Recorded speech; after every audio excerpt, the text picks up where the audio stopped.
Today on the Business Builders podcast, we're continuing our series about driving business development, and our topic is winning as a team. Ron talks about the fact that everyone in your business has a role to play in business development, and I steal a saying from Ron that perfectly describes the role BD people play in coordinating your team to win together. Well, welcome to the Business Builders podcast. We are your hosts.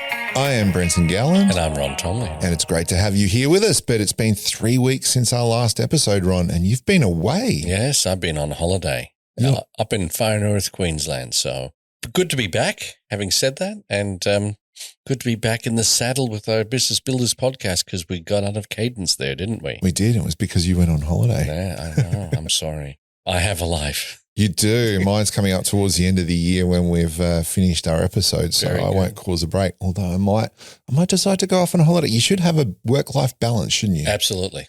Absolutely. And we could do a whole section on that if you want. We should. And I better school you up in that first, though. And I'll put everything into practice and go out and do everything you say, including the holidays, so that I can get back into the swing of things this year. But anyway, yes, if you're listening, our last episode was 3 weeks ago. We'll get back into the cadence now and pop a couple of extra ones in there so we get up to date. But it's great to have you listening. And this week is our final episode in our Driving Business Development series.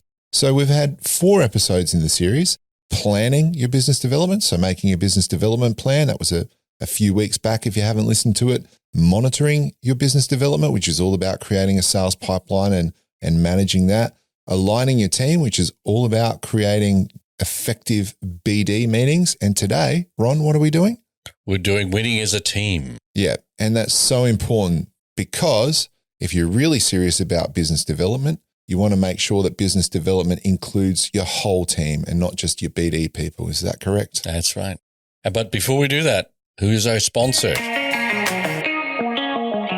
We've got 2 sponsors, Ron. We've got SA Business Builders, who are a group of people who get together to look at in-depth business networking. Yep. So we've got SA Business Builders. And you, Adaptco. Me, yes. Adaptco is a business where we basically do outsource CMO. We come in and we help you build your marketing function within your business, and then we make ourselves redundant in the process so that you've got an effective, fully functional marketing team by the time we've finished with you. All sounds good to me. Indeed. So again, getting back into our topic for today. Winning as a team. Winning as a team. So let's start with why is it important to win as a team, Ron? Well, to my way of thinking, it's important that everyone in the business understands, and it's not generally understood, I think, across business, that everyone has a part to play in sales. That's right. Everyone has a part to play in sales. The difficulty is that a lot of people hate the idea of being in sales. So I prefer to think of it, and a lot of people find this more acceptable. How do we help people? How can we help more people? Not how can we make a sale? That's a sort of very transactional way of looking at it. But how can we get out there and help more businesses or more customers solve their problems with what we do? And and everyone has a part to play in that in an organization. I guess there's 2 points there. The one point, or one of those 2 points, is the fact that we really want to include our whole team. But the second point is framing it in such a way that everyone understands it. That's what I'm hearing by the, Absolutely. helping more businesses, etc. Yeah. Unfortunately, and we've talked about this before, sales is a dirty word for some people. And there's no organization, whether they're for-profit, not-for-profit, that doesn't need to help other people. That's why organizations exist. They exist to help other people or help other organizations or provide a solution to their problems. So if you think of it that way, everyone in the organization is involved in that process, including the BD people, but everyone else. So everyone has a part to play in finding more people that we can assist and help solve their problems. Just a quick aside, why do you think sales is such a dirty word? Well, to a large extent, I think because people are tired of being sold to, rather than thinking about, are there people out there who can help me with my issues, my problems? Everyone's got problems. Everyone's got needs. Everyone's got wants. So do organizations. And they like to be in control of the process where they find the solution rather than being sold to, which is I suppose, an old way of looking at it, where the person who has the service determines when you're going to get something. It's putting the customer back in control. Yeah, and I think one of the big problems with why people don't like sales is when you meet people who are pushing a sale rather than looking at what you're talking about, which is finding a solution to your problems. Yeah, and we could do a whole episode on that. But so let's just agree for this episode that we're framing things because, look, the truth of the matter is we wouldn't be in business if we didn't have sales. We wouldn't be in business if we didn't win larger clients, et cetera, et cetera. But it's not so much, to me, it's not so much sales. It's being able to find clients you can provide service to that require it and need it, as you're saying. And I think that's massively important. So in my view, there are two fundamental areas that will seem very logical when we talk about them that we focus on when we're winning as a team. Now, one is existing clients and the second is prospective clients. So if we give you an example, talking about existing clients, if you, for instance, don't consider those clients and don't give them attention and you lose a client, there's a saying, and we've talked about this a little bit before, it costs you at least 10 times as much to win a new client as it does to keep one. You really need to be always, in a sense, looking at maintaining that client and continuously doing business development with them. Now, business development means a lot of things, as we've been talking about. It doesn't mean that we're going and winning a new piece of work all the time, but it means that we're developing a relationship. It means we're developing opportunities, et cetera, et cetera. And I think we really need to focus on our existing clients if we want to keep those clients. Keep them and develop the potential to do more to help those people. So if we're winning as a team with existing clients, what are some of the things we should be thinking about? Well, the first is a lot of organizations will say, look, it would be great if we only had one point of contact with a client. That might sound like a good idea, but I'm a great advocate of the concept of multi-level relationships. Yes. And be careful that we're not talking about multi-level marketing, which is a completely different concept altogether. Multi-level relationships means we have people at different points in the organization who are acting with clients at different functions in their organization. When you think about it, an analogy that I like to think about is like building roots, like the roots of a tree into a business. The deeper those roots go, the harder it is to upend that tree, yes? Absolutely. So when you build multi-level relationships, it's like building a really, really solid foundation with a client such that the classic is when you have a single point of contact, that single point of contact is dealing with one person. That person leaves the business, another person takes their role, but they've got preferred suppliers from other businesses. And all of a sudden, what happens to you? Yeah, you're out the door. Correct. And you can't do anything about it unless you've done the groundwork. So when we're talking about winning as a team, it's making sure that the directors have a relationship with the directors in the company. Your tech people have relationships with the tech people. Different people at different levels of your company are utilized to build different levels of relationship. And the beautiful thing about that is if you then have, maybe you have quarterly, yearly catch-up meetings about that client, I would say quarterly of your major clients, you talk about that and the people at different levels of business share that information and you develop a really amazing understanding of that client. And it's very difficult if you're providing a quality service, regardless of the price, if you are delivering a quality service to a client and you've got an incredible amount of IP because you've spent all this time getting to know them, it's a very difficult decision for that client to decide to move on. And we can talk about customer retention strategies later, and some other day, because there's a formula for, customer retention. And it basically talks about the fact that if there's easy first steps to move away from a client, that they're more likely to, be able to go. Well, there's no easy first steps if you have to replace such a high level of IP. So you really create an environment where these people are almost like dependent on you. Yeah.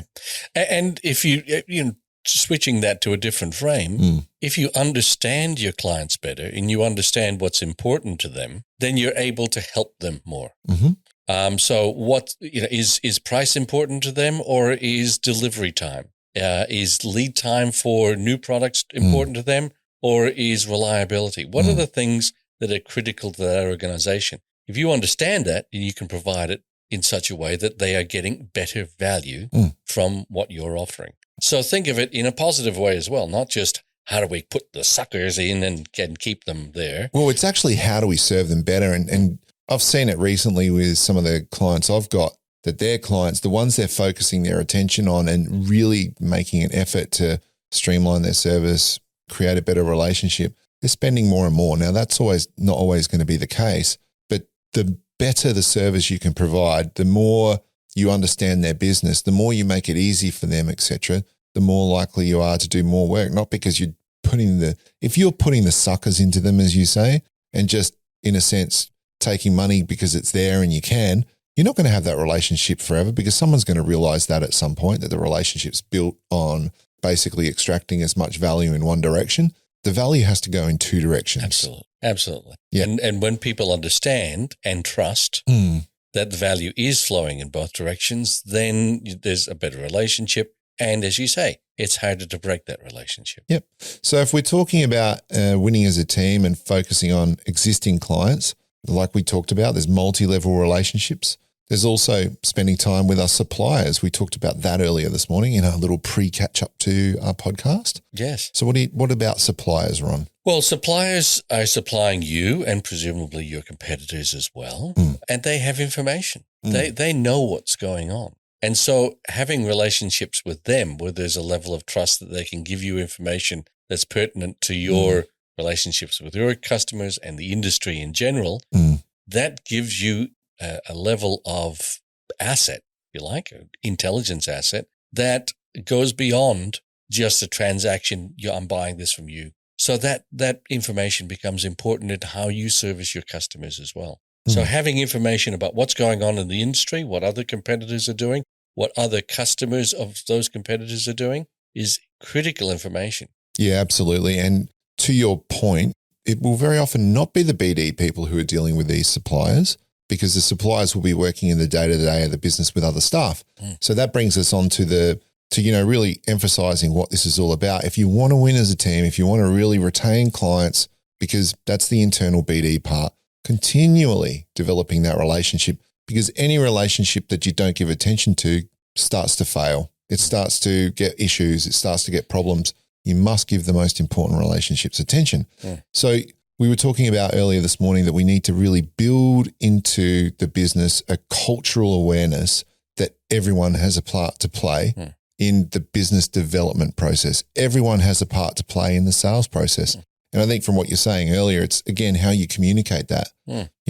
I mean, there's plenty of strategies that you can employ to win business and so on. But I was just listening to Dr. John Newton talk about culture, and culture is so important in a business to develop something that other people, you can have products that are interchangeable between one supplier and another. You can have services that other people can replicate. What they can't replicate is the culture of your business. And if that culture is about supplying better value than everybody else, and everybody understands their part in that culture, then it's very difficult for a competitor to replicate that. So it's critically important that everyone understands, and it is part of your culture, that the customer comes first and that we are providing better and better, increasing value all the time to that customer, and that everyone, whether you're in the back office accounts or whether you're in the front line selling, everyone has a part to play in that business development process. So if you want to win as a team, what I'm hearing is we need to build it into our culture. Absolutely. And that takes a bit of time. Okay. So external clients, in other words, new prospects that we're wanting to win. So winning as a team, there's different ways you look at it, but similar yet different, right? Yeah. So we'll look at some of those strategies now. And one thing, because again, if you're listening to us, what we do when we're doing this podcast is we go and meet for a coffee and we have a discussion about all these things. And we came up with about 4 things that were really integral to winning as a team with prospective clients. And there's 2 really important ones. And I'll just read them out. We can talk about them separately. But the 2 really important ones is understanding that every single role in your business is an asset to the sales process or an asset to the business development process, because you use people as assets in the building relationships in order to win work. The second one is looking at multi-year strategies, which we'll talk about a little bit later, and understanding that Rome wasn't built in a day. But if you want to really, win clients in a consistent manner, you need to really be thinking long-term and have the patience and, in a sense, position your staff and your relationships as chess pieces to actually start to bring these relationships to the front or to an important level where you can actually win. And we'll talk about that in detail, but those two were the most important things and everything comes out of that. So maybe we'll start with everyone is an asset. Yeah, and quite frankly, I think a lot of organizations don't understand that different levels in a client organization want to speak to different people. And so everyone becomes important in terms of influencing someone in the organization to develop those multi-relationships. Well, are you sure that everyone's not interested? Because I would say, we were talking about earlier with looking at existing clients, it's a cultural thing. And I think sometimes BD people don't realize or don't feel that they've got the ability to bring someone in because they're out on their own. You got to go and win work. That's your job. And sometimes in a business where they're not focused or not really understanding the sales process, the management don't want a bar of sales. They just bring in the clients and we'll work on them. And that's just so wrong. Absolutely, because those, as you say, everyone is an asset. If you've got a client who is interested in the technical reasons why your service or your product is better, use the technical people within your organization for the explanations rather than having to think that you can do it yourself. The only way those technical people are amenable to going and speaking to clients is if they understand, well, that's part of my responsibility. Correct. If there's a resistance to that, I'm not a salesperson type of attitude, then they're not going to speak effectively to the client. And you are not utilizing the assets that exist within your organization to win work. So everyone, it goes back to the same thing. Everyone has to understand they have a part to play actively or reactively. And that comes down to the people leading the business, particularly the person at the top. As you know, there's that saying, a fish rots from the head, blah, blah, blah. Well, in the opposite fashion, a business thrives when the leader, instills the right culture into the business and the right expectations into the business. Well, interestingly, many years ago, there was a speaker who came out with tech chair from the United States, Dan Wurtenberg, and he said there's actually only 3 roles of the CEO. The chief team builder. Yeah, yes. Well, that makes sense. Chief marketing officer, chief sales officer, and chief strategist. Yeah. That second one, chief sales officer, CEO doesn't go out and sell. Yes, he does, because he represents the organization, and that's where sales begin. I still remember, and I've told this story before, but unfortunately the person who told me this has passed away too young. But this person ran a national company. I was working with him and so forth, and he sat me down one day and we were just talking about, winning work and strategies because he was coaching me. And he said, Brenton, nobody sells like the boss. Well, how many people, as a customer, their immediate reaction when they're not getting what they want or they're not getting the answers they want, say, I want to speak to the CEO. Yeah. I want to speak to the boss. Yeah. People like to know that they have access to the senior person because he's the decision maker or she's the decision maker within the organization. And if you're going to be able to bring a client on board, it's about knowing the right time to do that. You don't want to do it too early and waste the CEO's time. And if you bring him in too early, you sometimes devalue the role of CEO or managing director or owner within the business. So it comes down to those business development people, the frontline people that we've talked about in the past, really understanding that they, and this is probably important with the external clients, is the business development people are like the thermometer with, the client that we're trying to bring on board. They need to know when to deploy the assets. Yeah. The orchestra or the conductor of the orchestra. Oh, I like that. Yeah, very good. That is a great term for a business development person, the conductor of the orchestra. Oh, don't say that because I use that for CEOs. So Oh, okay.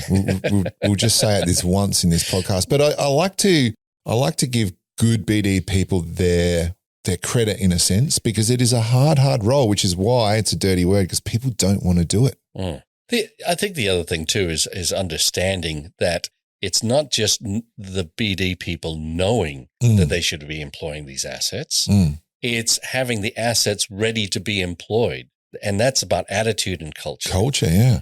And it's about... So it all ties in together. Some of those other topics we were talking about, like aligning your team so that there's the BD and the sales meeting some of the things we were talking about in there. If you haven't listened, it's the last episode, so go back and listen to it. Some of the items we talked about in there, like sharing information from the BD meeting, using your account manager's knowledge of the clients and actually having two-way kind of communication, that really is part of preparing the team, because you should be, when you're running these meetings, preparing the right people within the business. That we've got an opportunity come up. We're trying to qualify that at the moment. Once it's qualified, we need to get some tech people in there to come and have a chat so that they can understand what's going on. Maybe we need our COO to talk to their COO. Maybe we need the director to go in at some point, or the owner or the managing director or whatever. But it's prepping people, like you said, and that comes from those BD meetings. And having those people willing and able to help. Yep. So multi-year strategies, Ron, let's talk about that for a while. So winning as a team. So having the patience and having the direction to be able to do this over time. I think a lot of times people, for instance, one thing that I hear from people, there's a tender on. Okay, so we can't talk to the client. We shouldn't be talking. They won't let us talk to them. Well, if that's the rules, and in some organizations that's the way it runs, it's too late anyway.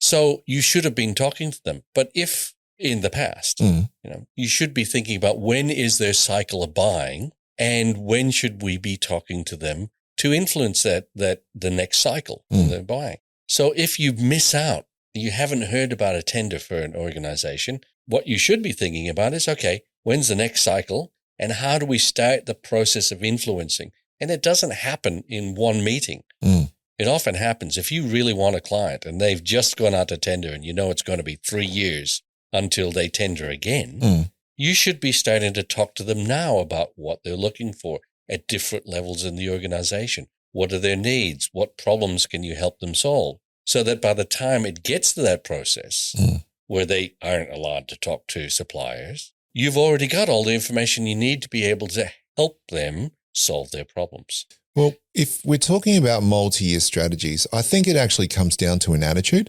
So we're in this for the long haul, not the short haul. So even if you get a tender and you lose it, right? So how many times when you lose a tender do people in the business just get so disappointed, and then reflects in the way you talk to the client once they, when the client rings you and say, hey, you're unsuccessful, everyone's sour grapes around the office. Sometimes you can be sour grapes with the client, and that destroys future opportunity. So having the right attitude means that that's just a blip in the highway, yes?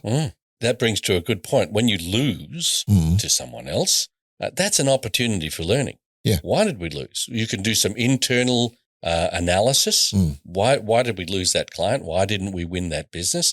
It means there's an opportunity for looking for information for the next time around. It gets you that much closer if you think about it as this is an opportunity for learning. I actually remember there was a client, I remember at one point you have an opportunity for feedback after a tender, massively important. And it's really important that, because the person who's ringing you from that client is going to be sometimes nervous to be ringing people to tell them that they haven't got the gig, which is why sometimes it drags its feet for that to happen. I've always made a policy of, I'm just going to be really nice to them. Thank you. Thank you so much for giving us the opportunity. It was great. Can we get some feedback? Is it possible to have a meeting?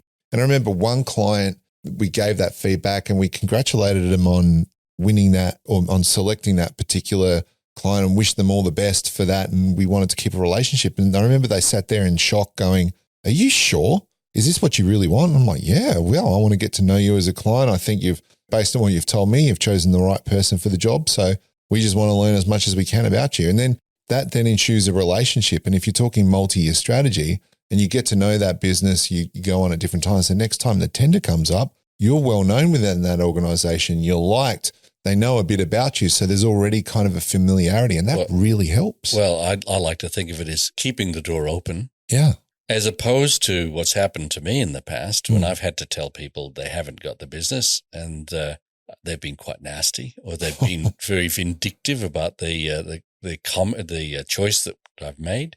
That's closing the door. Yeah. I mean, how many times have you heard people say under those circumstances, I'm never using them? Yeah. Because they've demonstrated a part of their culture, which or is, even worse, I'm never going to do business with that person again. So that person goes to another business, and that whole other business is besmirched because of that one person.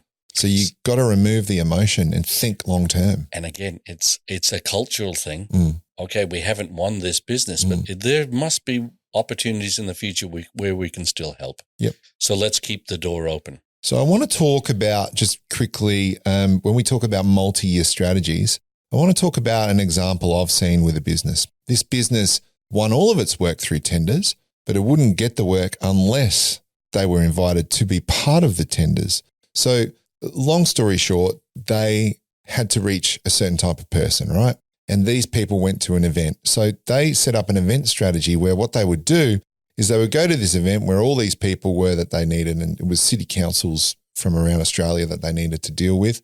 And what they did is they sponsored the event, set up their booth at the back. And you know how when you go to events and you set up those trade show kind of things at the back, people walk through and there's always people in the booths wanting to sell to you and so forth. And it's kind of like, do I talk to them? Do I not? Am I just going to get sold to, or blah, blah, blah? Well, they had this policy where they went, you know what? We'll set up the booth. We'll put in a video. We'll put some pamphlets.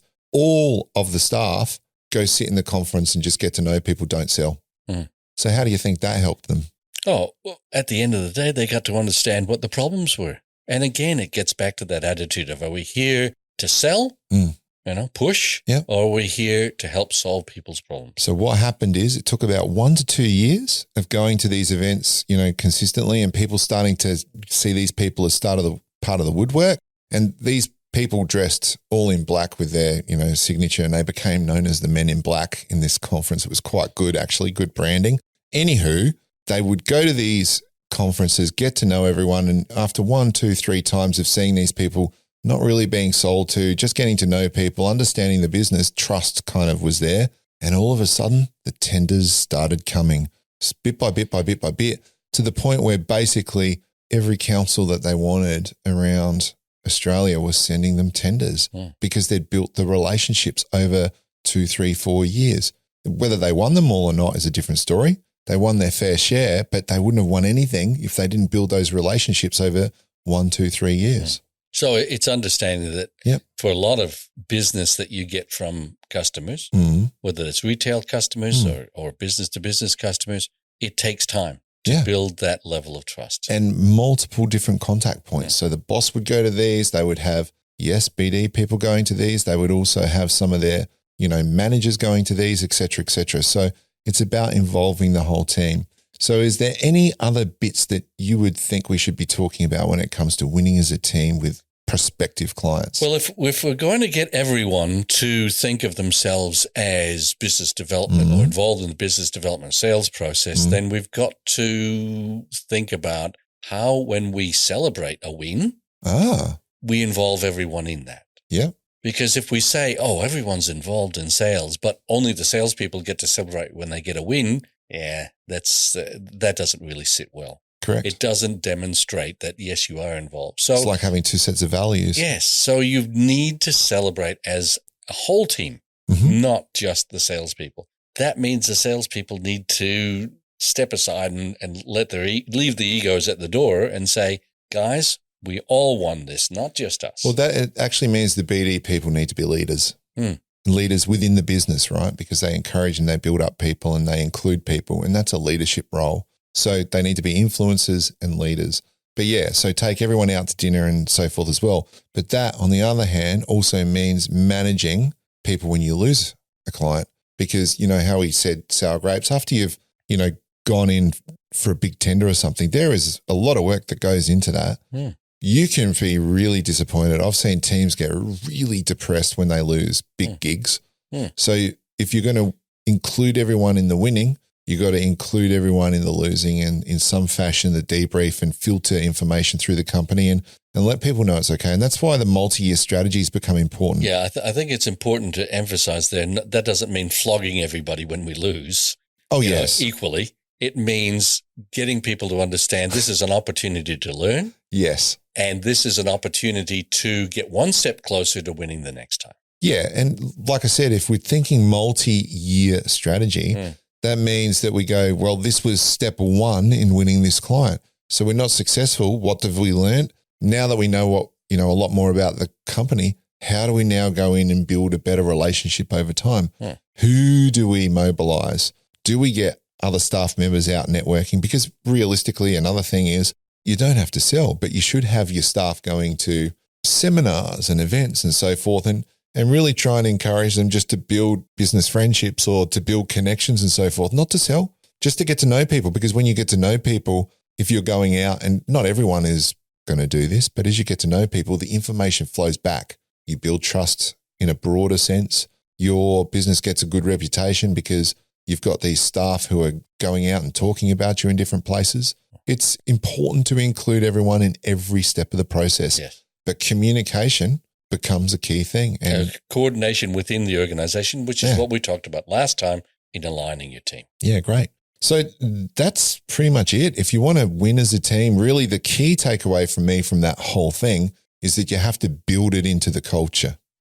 And work at it over time. It doesn't happen overnight. Yeah. And sometimes I think the thing to encourage people with when we talk about multi-year strategies, some people go, well, I need to win work now. The important thing to understand is that if you've got your BD people out there and if you're doing all the things we're talking about, there are going to be some clients that you win with a very short lead time because the stars align, and there'll be some clients that will be longer term plays and they might be much bigger clients. But you need to have, back to managing your pipeline, clients or potential clients at several different points in the business development cycle. And there's always now. I've got to get customers now, always. So think of your now in 2 years' time or 3 years' time. When you're saying that in 3 years' time, I've got to win customers now. If you've done the work beforehand, you're that much more likely to get. Excellent. So look, that's our series wrapped up for driving business development. But in the next couple of episodes, we'll be interviewing a couple of BD professionals to get their take on how we put this all into action, just to round things out. So I'm looking forward to that. Indeed. So if you've been listening and enjoying this series, we would ask you rate us on Apple Podcasts or Spotify or whatever your listening platform is. We really enjoy your feedback when we get it, and we really enjoy you rating us. We love those 5-star ratings, don't we? Absolutely. Even a 4.5 star. Can you do that? I'm not sure. I think you can do a 4, but 5's are great. Anyway, if you're out there and listening, we hope you have a great couple of weeks. Was that a business development pitch? I'm not quite sure. No, that was a support your local podcasters pitch, wasn't it? And if you're listening internationally and we can see you because we get all the stats, we know there's a bunch of you, please give us a rating. We would love to hear your feedback as well. All right. See you next time, Brenton. Bye for now, Ron.